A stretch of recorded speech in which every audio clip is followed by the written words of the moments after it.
Alaan mo!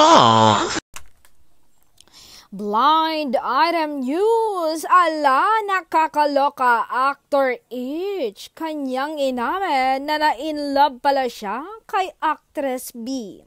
Tinanong kasi siya ng Marites kung sino nga ba ang naging first crush o naging first love niya. Sabi niya, si Actress B raw.